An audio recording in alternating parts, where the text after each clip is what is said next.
மகாபாரதத்துல வந்து கர்ணன்ட்ட வந்து கிருஷ்ண பரமாத்மா சொல்லுவாரு, என்னோட திறமைக்கு அங்கீகாரமே கிடைக்காது அப்படின்னு கர்ணன் கேட்கும்போது, உன்னோட திறமைக்கு வந்து நிச்சயமா அங்கீகாரம் உண்டு, ஆனா உனக்கு கொடுத்துருக்க கடவுள் கொடுத்துருக்க அந்த திறமையை வந்துட்டு நீ வந்து உன்னோட நிலைநாட்டணும் தான் நீ வந்து அதுக்கு போய் முயற்சி பண்ணன, உன்னை நிலைநாட்டுறதுக்கு தான் முயற்சி பண்ணணும் இல்லையா, உன் திறனை வச்சு ஏழைகளுக்கு தர்ம வந்து நாட்டு மக்களை முன்னேற்றணும் அப்படின்னு சொல்லி நீ ஏதாவது செஞ்சியான்னு சொல்லி கிருஷ்ண பரமாத்மா கேட்டிருப்பாரு.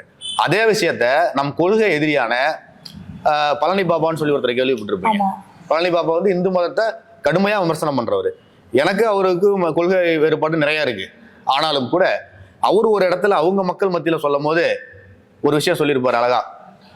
கிருஷ்ண பரமாத்மா சொன்ன அதே விஷயத்தையே, நான் வந்து உங்கள்ட்ட தொண்டை தண்ணி வந்தா கத்துறேன்னா எதுக்குடா கத்துறேன், நீங்க வந்துட்டு திருந்திருவீங்கன்னு கத்துறேன்னா அந்த நம்பிக்கைலாம் எனக்கு போயிடுச்சு. எனக்கு அல்லாஹ் ஒரு திறமையை கொடுத்துருக்கான், அதை வந்து நான் அந்த திறமையை வந்து வெளிப்படுத்தியே ஆகணும், நான் வந்து அல்லாஹ் கணக்கு சொல்லி ஆகணும் அப்படின்னு சொல்லி அவர் ஒரு விஷயம் சொல்லுவார். ஸோ அந்த மாதிரி வந்து மாற்று சிந்தனை உள்ளவங்க சில கருத்துக்களை சொன்னாலும் அதை நம்ம ஏத்துக்கிற மன வலிமையில இருக்கும். அந்த கருத்து தோன்றினது பார்த்தீங்கன்னா இந்து மதத்துலன்னு சொல்லி அதை நம்ம ஆணித்தரமா சொல்ல முடியும்.